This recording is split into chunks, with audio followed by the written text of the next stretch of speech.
बिस्मिल्लाहिर्रहमानिर्रहीम, अस्सलाम वालेकुम नाज़रीन, आप देख रहे हैं प्रोग्राम द लास्ट आवर। मैं हूं यासिर रशीद और स्टूडियो मेरे साथ मौजूद हैं सीनियर तज्ज़ियाकार राना मोहम्मद अजीम साहब। नाज़रीन, आज जो सेनेट का इजलास हुआ है उसमें हुकूमती प्लान के ऊपर अपोजिशन ने शोर शराबा किया। डेप्यूटी वज़ीर आज़म इसहाक़ डार साहब ने कहा कि ये कोई तर्ज़ अमल नहीं है हाउस को चलाने का।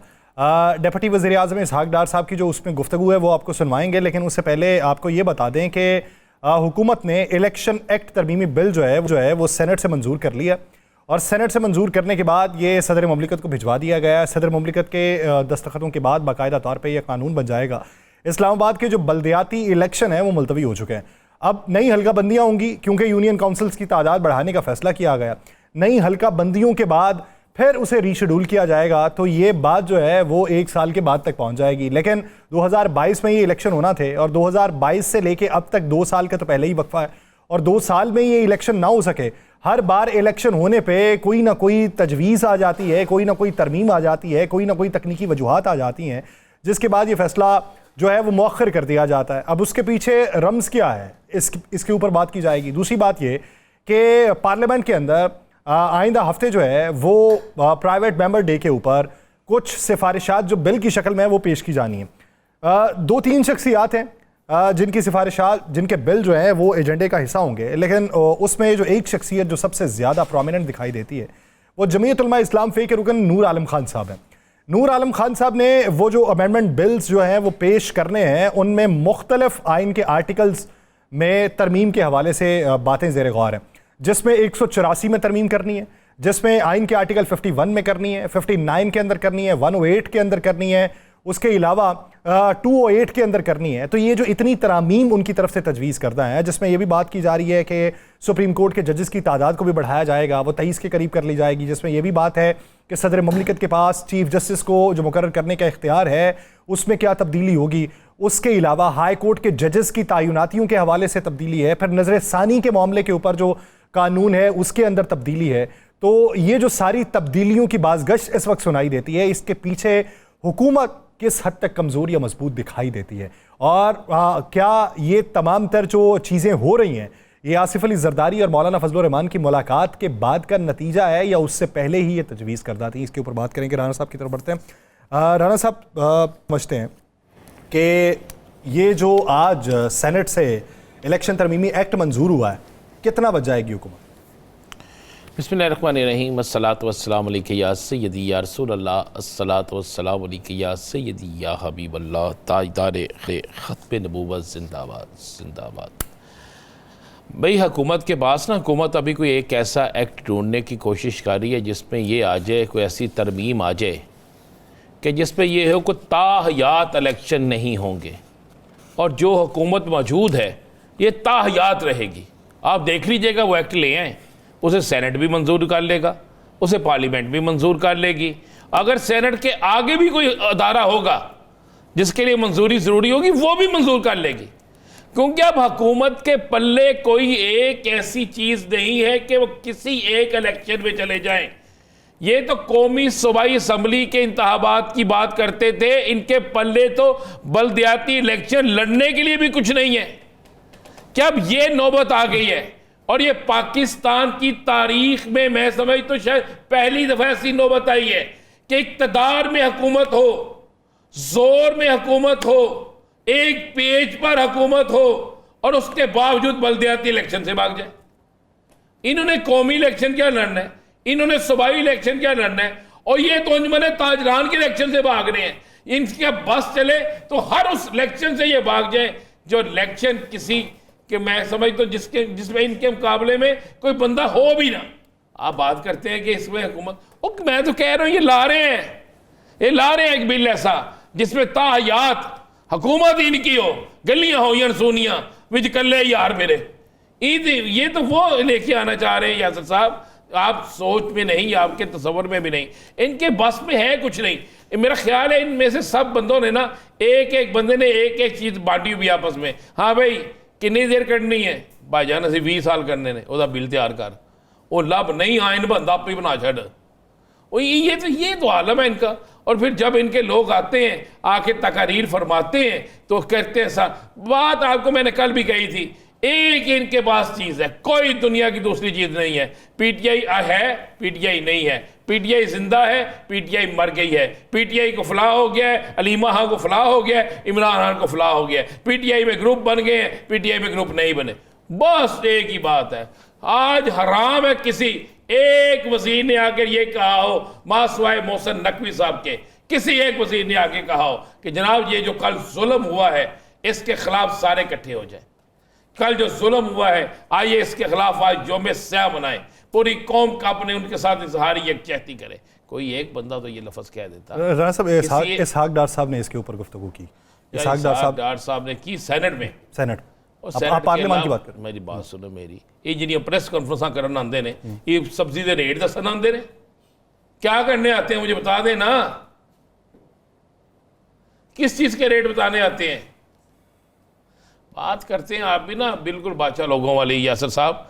मैं कह रहा हूं कि इनके पास बिल नहीं तो आप बना के दे दें इन्हें, मुझे बता दे, मैं इनको बिल बना के दे दूं यार। कौन सा? बिजली का? बिजली का बिल तो इन्होंने हमें दिया ही दिया हुआ है, वो बिल बना के दे दे जिसमें ताहयात इनकी हुकूमत रहे।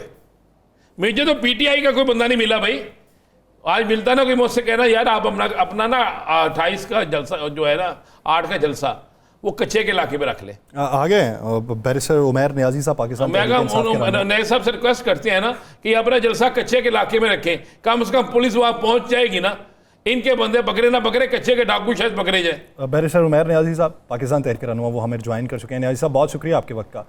नियाजी साहब बात हो रही है प्राइवेट मेंबर डे के ऊपर ये तमाम बिल मुतारिफ करवाने की, जिसमें मखसूस नशिस्तों का भी मामला है, जिसमें तनासुब भी तब्दील करना है, जजेस की तैनाती के हवाले से भी तरीक़ाकार है, तादाद बढ़ाने के हवाले से भी है।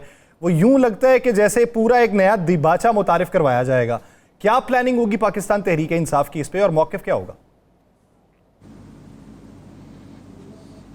अच्छा, जहाँ तक मौक़िफ़ का ताल्लुक़ है, देखें आइनी तरमीम कोई ये आम लेजिस्लेटिव बिजनेस नहीं है। एक कॉन्स्टिट्यूशन एक डॉक्यूमेंट है जो 1973 में बड़े कंसेंसस से बना, और अब आइनी तरमीम आप उस मौके पे करना चाहते हैं एक ऐसे मैंडेट के साथ जो mandate in it self disputed है। एक फॉर्म 47 की गवर्नमेंट है जिनके वोट ही अपने नहीं है, ठीक है, जिनको बिठाया गया है, जिनको लाया गया है। अगर वो आइनी तरमीम करेंगे, इस कॉन्स्टिट्यूशन के साथ छेड़छाड़ करेंगे तो वो किस तरह से सस्टेन करेगा? तो हमारा इस पर तो वाज़ेह मौक़िफ़ है कि इनके पास ये इख्तियार ही नहीं है। बाकी जिस तरह नंबर गेम है, नंबर गेम बज़ाहिर अभी इनके पास नहीं है, मगर ज़ाहिरी बात है इनको लाने वाले इनकी दोबारा से सहूलत कारी करेंगे, नंबर पूरे करने की कोशिश करेंगे। मगर इंशाअल्लाह ताला तहरीक इंसाफ पूरी उम्मीद है कि ऐसी कोई साजिश इस आइन के ख़िलाफ़ कामयाब नहीं होगी। जो मैं आगे कह रहा था यासिर को कि यासिर यार मुझे आज वैसे पहले दिन है तो कोई तहरीक इंसाफ का साथी नहीं मिला, नहीं तो रोज़ाना मुलाकात हो जाती थी। आप अपना 8 तारीख का जलसा कच्चे के इलाके में क्यों नहीं रखते? कम से कम डाकू ही पकड़े जाएं, क्योंकि आपके जलसे में जितनी पुलिस पहुंचती है ना कहीं नहीं आप ठीक कह रहे हैं। जो लॉ एंड ऑर्डर की देखें ये राणा साहब ये कह रहे हैं, देखें इधर प्रायोरिटीज़ का फुकदान है। आपने बिल्कुल ठीक कहा है। देखें हमने जुल्म क्या किया है, देखें हमारा फोकस क्या होना चाहिए था कि हमारा दुश्मन इंडिया हमारे मुल्क के अंदर क्या कार्रवाइयाँ कर रहा है, मगर हमारा दुश्मन मुल्क क्लेम कर रहा है कि पाकिस्तान के अंदर, पाकिस्तान की धरती के अंदर उन्होंने 22 स्ट्रेटेजिक टारगेट्स मारे हैं, ठीक है, और वो खुलम खुला ओन कर रहा है। उस पर हमारा कोई मौक़िफ़ नहीं है। जब हम इतने लापरवाह हो जाएं, हम करें, हमारा फोकस ये हो कि जो पॉलिटिकली आपके ख़िलाफ़ बोल रहा है, जो सोशल मीडिया पे अपलोड करना है, वो आपकी प्रायोरिटी बन जाए, और कच्चे के डाकुओं को आप खुला छोड़ें। वो चाहे आपके पुलिस वालों को मारें, आपके इलाकों सेटल एरियाज़ में आके बंदों को अगवा करें, हमें उसकी परवाह नहीं। बलूचिस्तान का उठा के देख लें, ठीक है ना, कि शनाख्ती कार्ड देख के को वो कार्रवाई 5 मिनट की नहीं है कि पहाड़ से उतरे मार के चले गए, वो घंटों पे मुहित है, ठीक है। थाना जरगमाल बनाया गया, पूरा एक कट ऑफ रहा, किसी ने नहीं देखा क्योंकि प्रायोरिटी नहीं है। इसी तरह आप अगर मोटरवे की सूरत हाल उठा लें, सी पैक अब आपका एक इम्पॉर्टेंट वाइटल लिंक है जो इस वक्त चालू हालत में है। इस वक्त सी पैक से आईजी मोटरवे ने तमाम की तमाम पुलिस विड्रॉ कर ली, और क्यों विड्रॉ की है कि जी उनको पुलिस पे दहशतगर्दी का ख़तरा है। अगर ख़ुद ही इदारे गैर महफूज हैं, अगर वो सिक्योरिटी प्रोवाइड नहीं कर सकते तो मुल्क का निज़ाम कैसे चलेगा?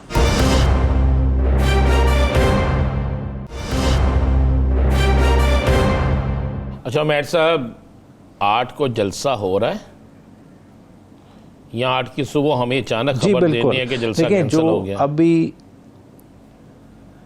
अच्छा देखें, ये जो जलसा कैंसिल हुआ उसके मुहर्रकात चीज़ें आपने सारी सामने देख ली। आज़म सवाती साहब का बड़ा कैटेगोरिकल बयान आया, और जो उन्होंने खान साहब का मौक़िफ़ दिया कि मैं ये 22 तारीख का जलसा कैंसिल कर रहा हूँ इस वजह से कि मैं अभी एक वक्ती कंसेशन दे रहा हूँ मुल्क के उस वक्त के हालात को मद्देनज़र रखते हुए, और साथ ही साथ जो मुबारक सानी का केस वो रिव्यू पटिशन सुप्रीम कोर्ट में लगी हुई थी, तो उस तरह की कोई ऐसी फ़ज़ा नहीं चाहते थे कि कोई टेंशन बन जाए। ठीक है, तो 8 फरवरी के उनकी कैटेगोरिकल इंस्ट्रक्शंस है कि होना है, और ये अब लीडरशिप का भी इम्तिहान है, और लीडरशिप मैं नहीं समझता कि इस स्टेज पे आके अब उससे पीछे हट सकती है, क्योंकि पीछे हटेंगे तो ये बोथ वेज नुकसान होता है, क्योंकि बार बार कॉल ऑफ करने से आपका वर्कर आपके अगेंस्ट एंटेगनाइज हो जाता है, वो फिर वोकल होके आप ही के ख़िलाफ़ बोलता है। तो मेरा नहीं ख्याल कि इस दफ़ा क़यादत ये मौका देने लगी है। यही सब ये जो खैबर पख्तूनख्वा में पै दर पे तब्दीलियाँ हो रही हैं, एक्शन हो रहा है, आतिफ खान साहब पार्टी ओहदे से हटा दिया गया, मिशाल यूसुफजई को हटा दिया गया, और भी शख्सियात को हटाया गया,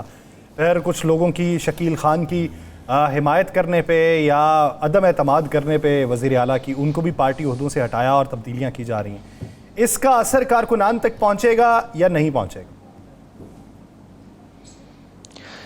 अच्छा जी, कारकुनान पे तो मैं नहीं समझता, क्योंकि कारकुनान और इस वक्त लीडरशिप के दरमियान एक डिस्कनेक्ट है। डिस्कनेक्ट मैं इस सेंस में कहूँगा कि कारकुनान देख रहे हैं इमरान खान की तरफ, और उनका फोकस खाली है कारकुनान का इमरान खान की रिहाई, और ये जो ऊपर वक्ती तौर पे चपकलिश बनी हुई है ये उनको नहीं अफेक्ट करती, ना उनके मोराल को अफेक्ट करती है, मगर ये पार्टी की इंटरनल वर्किंग को ज़रूर इफ़ेक्ट करती है। और मेरी तो यही तजवीज़ होगी, ये छोटे डिफरेंसेस होते हैं, ठीक है, इसको बड़े आराम से सेटल भी किया जा सकता है, ठीक है, मगर ये है कि इशू को चाहिए जो सीनियर लीडरशिप है उन्हें स्टेप फॉरवर्ड करना चाहिए और रिकन्सिलिएशन करानी चाहिए। क्योंकि देखें, जब आप चल रहे होते हैं मौक़िफ़ डिफरेंट होते हैं, और पार्टी के अंदर होते हैं मौक़िफ़ की वजह से डिफरेंस ऑफ ओपिनियन ज़्यादा बढ़ जाता है, तो फासले कम कराना ये लीडरशिप का ही काम है। तो मेरा ख्याल है कि लीडरशिप बैठी भी हुई है, कल से इस चीज़ पे काम कर रही है, और इंशाअल्लाह ताला दोनों को जल्द इकट्ठा भी बिठा दिया जाएगा। अच्छा, शकील खान और अली अमीन गंडापुर साहब को, अली अमीन और आतिफ खान साहब को इंशाअल्लाह ताला। अच्छा, लेकिन आज तब्दीलियाँ हो गई हैं ना, कल की बैठी हुई कमेटी है लेकिन आज तब्दीलियाँ हो गई। हाँ जी, वो ये कल रात हुई हैं, कल रात हुई वो रीजनल, उसके बाद हमारे MNA अरबाब शेर अली, वो भी पेशावर के प्रेसिडेंट थे ना, उनके भी जगह पे ओहदे पे बंदे रिप्लेस किया है, तो वो ये चीज़ें चली हैं, मगर वो ज़ाहिरी बात है बिठा दिया जाता है। ऐसे में थोड़ा सा तरीक़ेकार का फ़र्क आ जाता है मेरे ख्याल है। देखिए, बंदे पार्टी ओहदे में रिप्लेस होते रहते हैं, आप एक जगह पर काम कर रहे हैं आपको दूसरी जगह पर लगा दिया जाता है, कई दफ़ा कोई तंजीमी रिस्पॉन्सिबिलिटी नहीं भी दी जाती, मगर इसका ये मतलब नहीं है कि आप पार्टी से बाहर हो गए या इररेलेवेंट हो गए हैं। तो वो जब पार्टी लीडरशिप सीनियर बंदे हैं, असद कैसर साहब, ये लोग आपस में, उमर अयूब साहब, ये इंटरवीन करेंगे तो इंशाअल्लाह ताला ये जल्द हल हो जाएगा।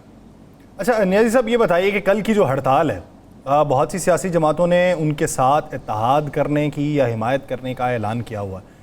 क्या आप अपने वर्कर्स को कल एहतजाज पे माइल करेंगे, हड़ताल की हिमायत सिर्फ ज़बानी तौर पे करेंगे या कोई स्ट्रेटजी और? अरे कल की जो हड़ताल वो तो ताजरों की है ना हड़ताल जी, तो वो तो ताजरों ने करनी है। वर्कर्स बेचारे तो वो तो कंज्यूमर है ना, उसने तो दुकानों से चीज़ें ख़रीदनी होती हैं, तो ये ताजरों की हड़ताल है, और ताजरों का मौक़िफ़ भी ठीक है। जिस तरह के FBR ने सिस्टम बना दिया है कि वो अपने टारगेट्स के लिए मतलब अचीव करने के लिए लोगों के कारोबार को ज़िबा करना चाहते हैं, तो इस तरह भी नहीं होना चाहिए। लोगों को कॉन्फिडेंस में लें, जिसका जितना टैक्स बनता है उससे ज़रूर वसूल करें, मगर एक तरीक़ेकार से करें। मगर अगर एक कारोबारी लॉस में है जिसके पास है ही नहीं, आप कहें कि नहीं आपने इतना हर महीने देना ही देना है, तो वो किस तरह से टारगेट पूरे होंगे? तो ये सारी चीज़ें देखने वाली हैं। तहरीक इंसाफ इस हड़ताल की हिमायत करती है? अब ऐसे पार्टी तो मतलब एज ए वर्कर मैं कह सकता हूँ कि करनी चाहिए, मगर ये तो मौक़िफ़ लेना, लेकिन आपका ट्रेडर विंग जो है उसने तो हिमायत कर दी है।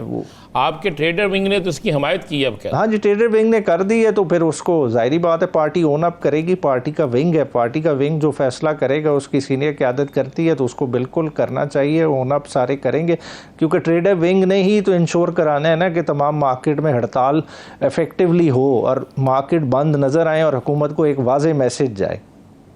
अच्छा न्याजी साहब, अलीमा खान साहिबा का पार्टी के अंदर तो कोई ओहदा नहीं है, लेकिन अलीमा खान साहिबा के जो बयानात हैं वो मेन स्ट्रीम मीडिया का हिस्सा बने रहते हैं। अब उन्होंने कहा है कि कोई और करे ना करे, मैं इमरान खान की रिहाई के लिए भरपूर एहतजाज करूंगी और तहरीक चलाऊंगी खुद।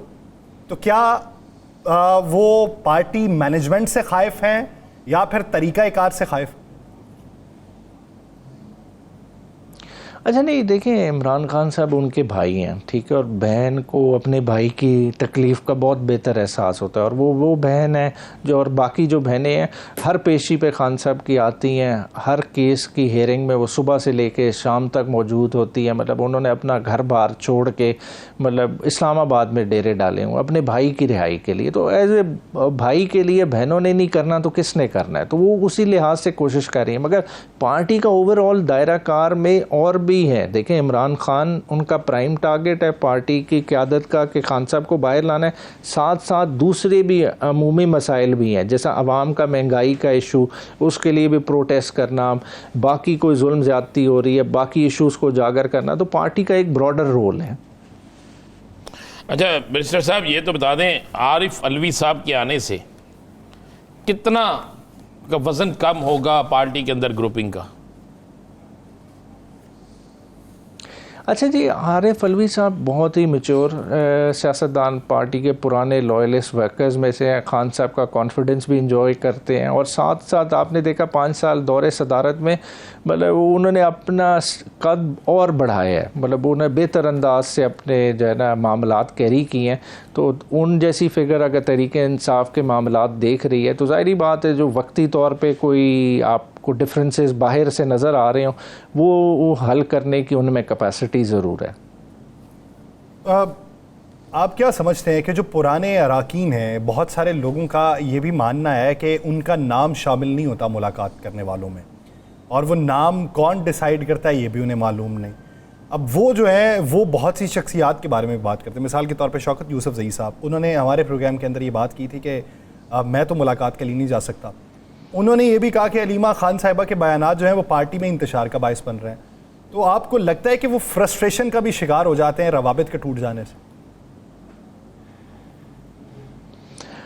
अच्छा बिल्कुल, देखें तरीके इंसाफ में एक साल एक से देखें लीडरशिप, बड़ी लीडरशिप, कदावर लीडर जो बानी हो आपकी पार्टी का, सारे मामलात जिसके इर्द गिर्द रिवॉल्व अराउंड कर रहे हो उनसे मुलाकात ना हो तो ये फ्रस्ट्रेशन तो वो चीज़ जनरेट करती है। मगर आपने देखना है, देखिए जिस मुश्किल वक्त में गुजर रहे हैं, देखें एक हुकूमत ऐसी हुकूमत से पाला पड़ा है जो खान साहब की मुलाकात में हर तरह की हर्डल डाली, और खाली मुलाकात में नहीं बाकी मामलात में भी सहूलियात के लिहाज से देखें हर तरह से उन्होंने कोशिश की है कि खान साहब को किसी तरह से जिच किया जाए, उनको तोड़ा जाए। मगर खान साहब अल्लाह का शुक्र है कायम दायम में अपने मामलात चला रहे हैं और अभी तक जिस तरह से अपना पॉलिसी बयान हर रोज़ देते हैं, और उसकी वजह से क्या हो रहा है कि देखें कि खान साहब एक किस्म का रोज़ जलसा कर रहे हैं। मतलब खान साहब का मैसेज आता है, वो मैसेज हाईलाइट होता है, उस पर रात पे डिबेट होती है, उस पर वीलॉग्स होते हैं। तो खान साहब तो अपने मकसद में भरपूर तरीके से कामयाब हो रहे हैं, मगर ज़ाहिरी बात है कि पार्टी के एंड से जो लीडरशिप है उसको उस तरह का मौका नहीं मिल रहा खान साहब से इंटरेक्ट करने का। 8 सितंबर बिल्कुल करीब आ गया और सुनने में यह भी आ रहा है कि हो सकता है 8 सितंबर से पहले तफसीली फ़ैसला भी आ जाए या 8 सितंबर से 2 दिन बाद तफसीली फ़ैसला आ जाए। आपके पास क्या इत्तला है? अभी तक तो जी गवर्नमेंट पूरे कोशिश कर रही है, मतलब इलेक्शन कमीशन ने भी अपनी रिव्यू पिटिशन फाइल की हुई है, सारे उस एंड पे लगे हुए हैं कि किसी तरह से ये राइट जो है ना तरीक़े इंसाफ का इसको जो है ना फोरगो कराया जाए, क्योंकि कानून उसमें वाज़े है, आइन वाज़े है, प्रोपोर्शनल रिप्रेजेंटेशन का निज़ाम है, उसको इफ़ेक्ट करना, उसको रोकने का इनके पास कोई किसी तरह का ना लीगल कानूनी अखलाकी जवाज़ है, मगर वो एक हठधर्मी है जिसकी वजह से डिनाई कर रहे हैं और कोर्ट को पुश कर रहे हैं, सुप्रीम कोर्ट को पुश कर रहे हैं कि वो किसी तरह का एक्सट्रीम स्टेप ले। सुप्रीम कोर्ट को पुश किया जा रहा है कि वो किसी तरह का एक्सट्रीम स्टेप ले और पाकिस्तान तहरीक इंसाफ जो है वो अपनी जद्दोजहद जारी रखेगी। 8 सितंबर का जलसा हर सूरत में होगा। बहुत शुक्रिया उमर आसिफ साहब इस हवाले से अपना वक्त देने के लिए। ग्रेशियस पे बात करेंगे एक शॉर्ट ब्रेक के बाद, कहीं नहीं जाएगा। Stay with us.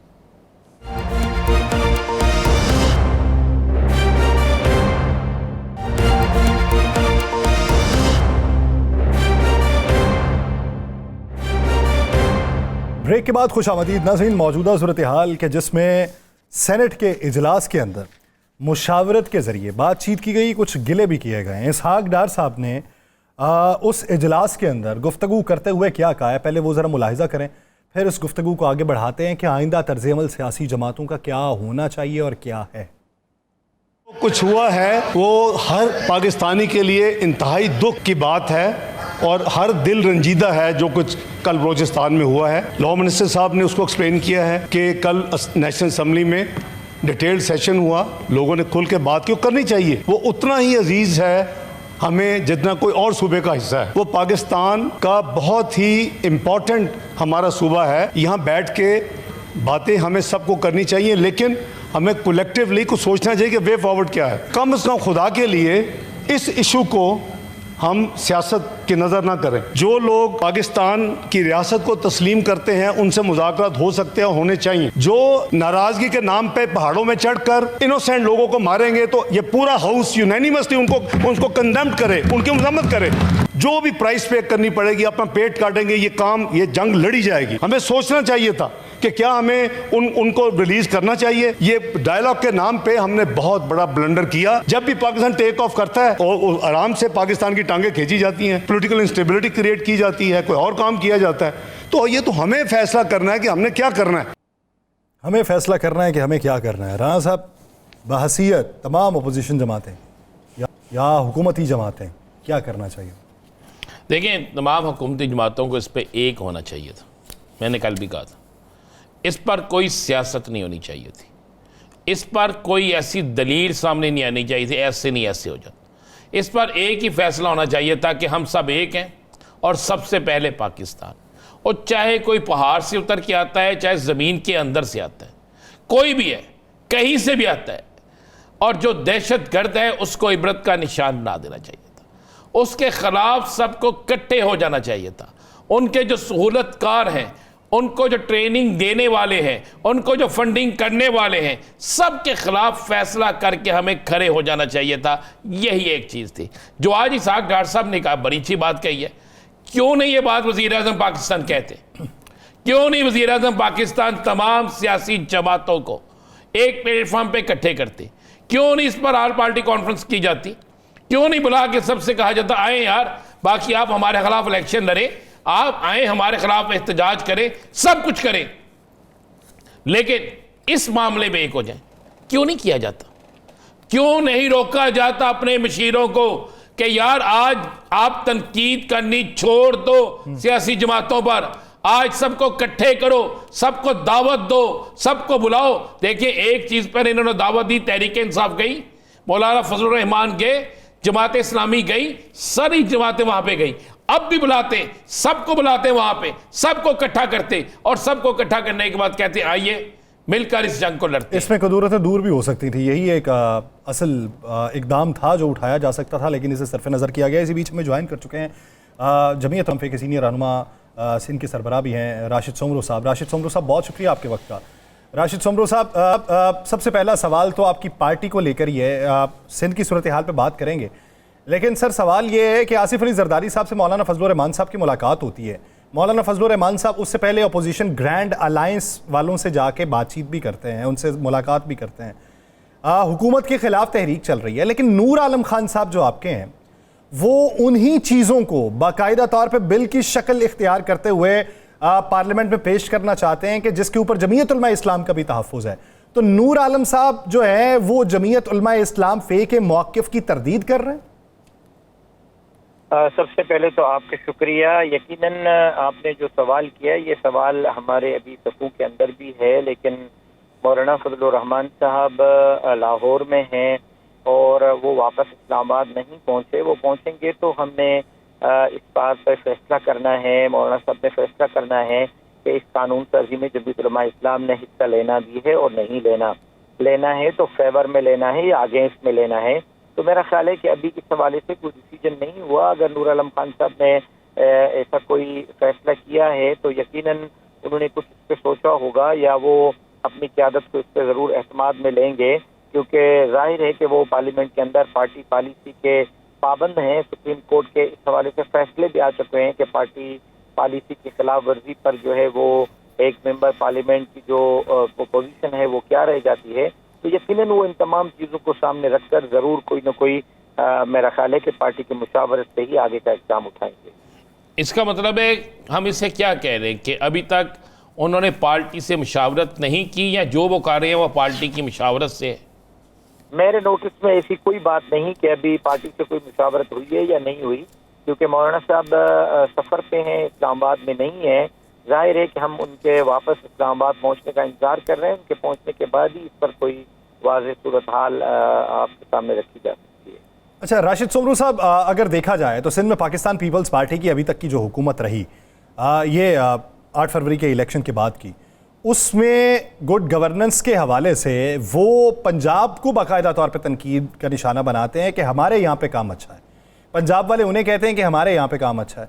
क्या समझते हैं कि इस इत्तेहादी गवर्नमेंट में उन्होंने कितनी अच्छी कारकर्दगी दिखाई है या कितना बैक गियर लगाया?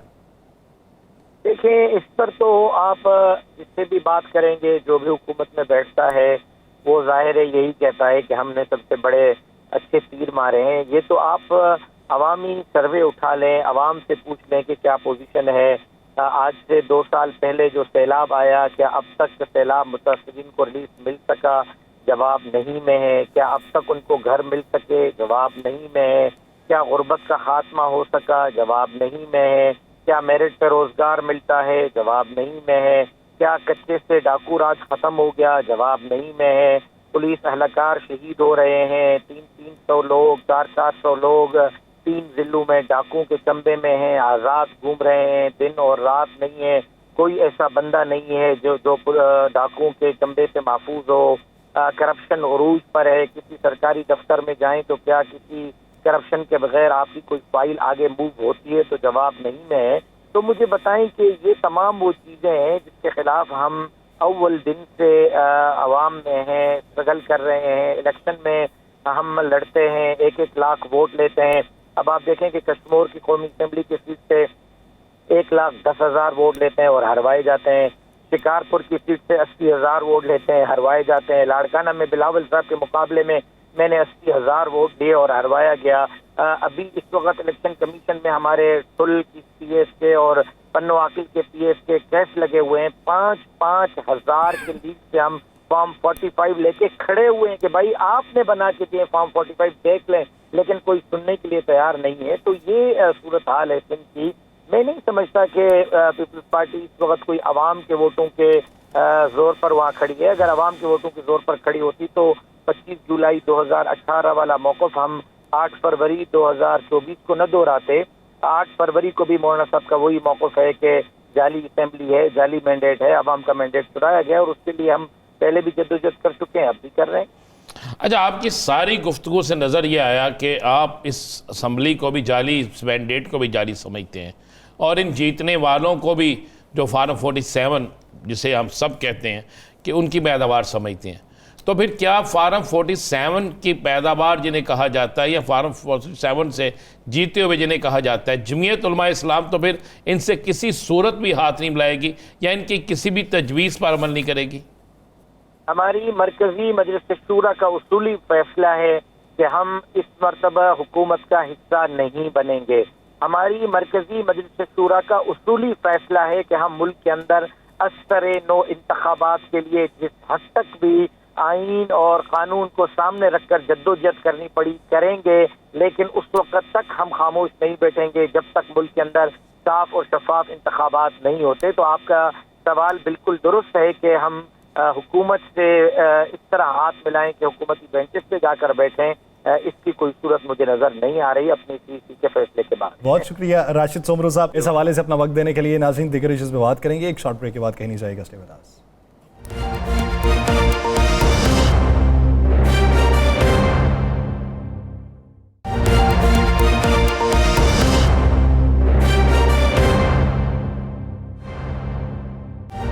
के बाद खुशामदीद नाज़रीन, कल 28 अगस्त पूरे पाकिस्तान के अंदर ताजरों ने हड़ताल का ऐलान कर रखा है।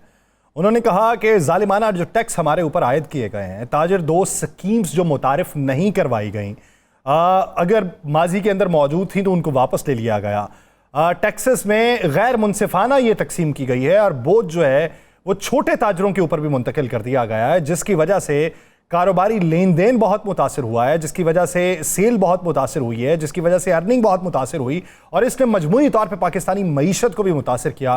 तो इस ज़मन के अंदर वो ये कहते हैं कि जो सिफारिशात बजट के अंदर हमने पेश की थी उनको नज़रअंदाज कर दिया गया और उनको नज़रअंदाज करना हमारा मुआशी कत्ल है। पूरे पाकिस्तान के अंदर उन्होंने शटर डाउन हड़ताल का ऐलान किया और साथ ही साथ कुछ सियासी जमातों ने भी उनकी हड़ताल की हिमायत कर दी। कल प्लान क्या होगा? शटर डाउन हड़ताल क्या अलामती तौर पे कल तक ही महदूद रहेगी? क्या इस ज़मन में कोई राबिते हुए हैं? हुकूमत ने कोई सॉफ्ट कॉर्नर दिखाया है? इसी बारे में बात करेंगे। हमें ज्वाइन किया है सदर मरकज़ी तंजीम ताजरान पाकिस्तान मोहम्मद काशिफ चौधरी साहब हमारे साथ मौजूद हैं और सदर अंजुमन ताजरान पाकिस्तान खालिद परवेज़ साहब हमारे साथ मौजूद हैं। चौधरी साहब और खालिद साहब, बहुत शुक्रिया आपके वक्त का। चौधरी साहब, आपने ऐलान किया हुआ है और ऐलान को भी कुछ वक्त गुजर चुका है, क्या इन दिनों में हुकूमत की तरफ से कोई ऐसा साइन आया कि हुकूमत कहे कि टेबल टॉक कर लेते हैं, बैठ के मुज़ाकरात कर लेते हैं, मामले को हल कर लेते हैं? देखिए, ये जो टैक्स का गैर मुनसिफाना निज़ाम है, इसके हवाले से डायलॉग तो हमारे 1.5 महीना जारी रहे हैं FPR के साथ और वजारत ख़जाना के साथ। हमारी तमाम तजावीज़ को दुरुस्त तस्लीम करने के बाद, हमारी तमाम तजावीज़ से इत्तफाक करने के बाद उन्होंने अपनी ये मजबूरी जाहिर की कि आलमी मालियाती इदारों के साथ तयशुदा मुआहदों की वजह से हम इन चीज़ों पर अमल दरामद नहीं कर सकते। तो हमने उन्हें ये कहा कि आप आलमी मालियाती इदारों की का नाम लेकर उनकी मजबूरियों का जिक्र करके पाकिस्तान की तिजारत और मईशत के पहिए को बंद करना चाहते हैं, तो हमारी ये मजबूरी है कि हम तिजारत को चलाना चाहते हैं। तो जब उन्होंने माजूरी का इजहार किया तो फिर हमने हड़ताल की कॉल दी और 16 अगस्त को हमने हड़ताल की कॉल दी, जो 12 दिनों के बाद 28 अगस्त को कल इंशाअल्लाह हड़ताल होगी। इस दौरान भी हुकूमत की तरफ से कोई संजीदगी का मुजाहरा नहीं किया गया, बल्कि कोशिश की गई कि हड़ताल को सबूताज किया जाए, मनफी प्रोपेगेंडे के जरिए, इंतजामी मशीनरी के जरिए, दबाव के जरिए भी और मुख्तलिफ किस्म के झूठे वादों और तिफल तसलियों के जरिए भी। लेकिन अल्हम्दुलिल्लाह कराची से खैबर तक पूरे पाकिस्तान का ताजर मुत्तहिद है। वो बिजली की कीमतों के अंदर जालमाना इजाफे, बिजली के बिलों पर लगाए गए 13 किस्म के टैक्सेस, IPPs के उन मुआहदों को रिव्यू करवाना चाहता है। खालिद परवेज़ साहब, आप क्या समझ रहे हैं? जो आपने जिस तरह काशिफ चौधरी साहब की बात भी सुनी है, क्या हड़ताल कामयाब होगी?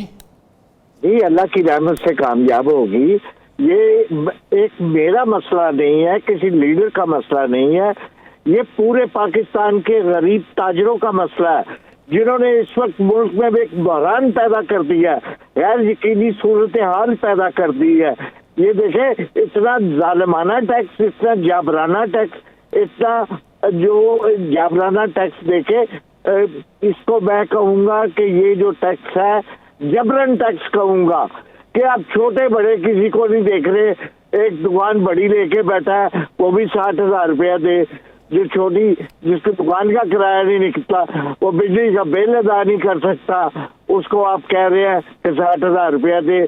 और मंथली है, सालाना हो तो कोई बात हो सकती है, लेकिन मैं ये समझता हूँ ये एक हुकूमत के खिलाफ, जो ताजरों की हुकूमत कहलाती है, एक बहुत बड़ी साजिश हुई है। इसमें हमारे ही लोग शामिल है। इसमें ये ताजर जो हाजिर कहूँगा मैं उनको, उनके मशवरों के साथ ये चल रहे हैं, उनकी मुशावरत के साथ ये चल रहे हैं। जो हकीकी ताजर है उनकी मुशावरत नहीं होती। मैं समझता हूँ बहुत बड़ा जुल्म है, ये कभी नहीं देंगे, चाहे आप 1 साल लगा ले, चाहे 10 साल लगा ले, ये टैक्स कभी नहीं देंगे वो। ये कोई इंसाफ नहीं है, ये रियासत की जिम्मेदारी है कि यार यकीनी सूरत हाल को खत्म करे। और जो सही मानों में है, लोग टैक्स देना जानते हैं, देते हैं, देना चाहते हैं, आप क्यों नहीं लेते? आप उन लोगों को तो पूछ नहीं रहे जिनकी कोई दुकान नहीं है, अरबों का कारोबार कर रहे हैं, कंटेनर पे कंटेनर ला के दे रहे हैं, वो हम कर रहे हैं, वो टैक्स की चोरी हम कर रहे हैं। ये वही लोग हैं जिनके आह्वानों तक पहुंचे हुए हैं, ये उनकी बड़ी लंबी है इसमें। तो मैं ये समझता हूँ कि ये जो टैक्स है ये किसी भी कीमत पर काबिल कबूल नहीं। अब आपने भरपूर एहतजाज करके देख लिया। मैंने 7 तारीख को सिर्फ अपनी मार्केट की हदूद तक हड़ताल की कॉल दी थी। यकीन करें पाकिस्तान की तारीख में ऐसी हड़ताल नहीं हुई। इसका मतलब है लोग तंग पड़ चुके हैं, लोग दुकानों का किराया नहीं दे सकते, लोग बिल अदा नहीं कर सकते, आप उन पर मुसल्लत कर रहे हैं जबरन टैक्स। ये पता नहीं कौन है मशवरा देने वाले, वो ताजर नहीं हो सकते, वो ताजरों के कातिल है। मशवराकार जो है वो भी आप ही में से हैं। काशिफ चौधरी साहब, फर्ज कर लें जी कल की बिल्कुल मैं कहूँगा कि उसमें सही है और है, हम साबित करने के लिए तैयार है। जो मैं खालिद साहब आपकी तरफ वापस आता हूँ। काशिफ चौधरी साहब, फर्ज कर लें कल की एहतजाज की कॉल कंप्लीट हो गई, बहुत अच्छा एहतजाज हुआ, उसके बावजूद भी वो कोई बेनतीजा खत्म हुआ, तो फिर क्या करेंगे? नतीजा खत्म नहीं होगा। ये हमारी मज़ाहमती तहरीक का पहला मरहला है जिसके अंदर 1 दिन की हमने शटर डाउन हड़ताल की कॉल दी है। अगर ताजर 2 स्कीम की वापसी का नोटिफिकेशन जारी नहीं होता, बिजली की कीमत को कम नहीं किया जाता, ये सेल टैक्स और विद होल्डिंग टैक्स जो दालों पर, आटे पर, अशियाए खुर्दोनोश पर, दवाई पर लगा दिए गए वापस नहीं होते, तो हम मुशावरत कर रहे हैं, हम गैर मुअय्यना मुद्दत के लिए मुल्क का पहिया बंद कर देंगे, मुल्क का शटर बंद कर देंगे। इसलिए कि हमारी दुकानें वैसे ही बंद हो रही हैं, हमारी सनत वैसे ही चलती है, तो उसके अखराजात पूरे नहीं होते। जब दुकानें अपने किराए, अपने बिजली के बिल नहीं दे पा रही, जब मेरा दुकानदार अपने बच्चों की तालीम की फीस नहीं दे पा रहा, जब वो सेहत की सहूलतों के लिए खर्चात कर नहीं पा रहा, तो फिर हमें दुकानें खोलने या सनतें चलाने का कोई फायदा नहीं। फिर हम गैर मुअय्यना मुद्दत के लिए बंद कर देंगे। अच्छा, पूरे मुल्क में हड़ताल जारी रहेगी। अब काशिफ चौधरी साहब, आपने कहा कि दुकानें बंद रखना पड़ेंगी। मैंने सवाल ये किया, वो राब्ता मुनक़ता हो गया था, कि ये बाकायदा तौर पे ताजरों को धमकी है कि तंजीम अगर चाह रही है कि बंद होगी तो बंद होगी, या फिर इस्तदा कर रहे हैं उनसे?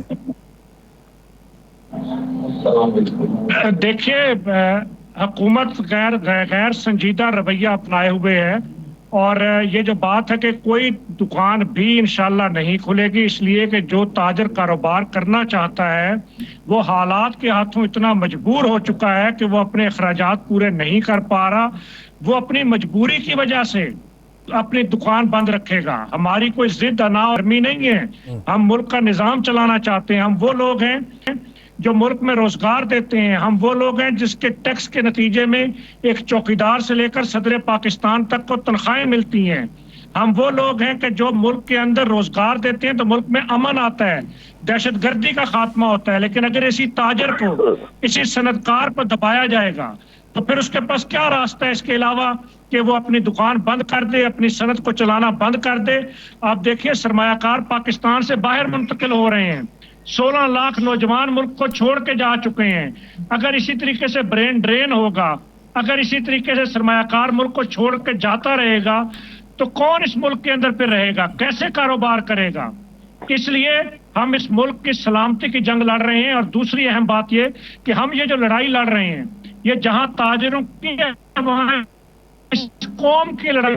इसलिए कि अगर दाल के ऊपर टैक्स कम होगा, आटे के ऊपर टैक्स कम होगा, चावल के ऊपर टैक्स कम होगा, दवाई सस्ती होगी, तो आवाम को रिलीफ मिलेगा। ताजर तो सिर्फ टैक्स इकट्ठा करने और हुकूमत को देने के नतीजे के अंदर एफबीआर की ब्लैकमेलिंग का शिकार होता है। असल इसका बोझ तो अवाम पर जाता है।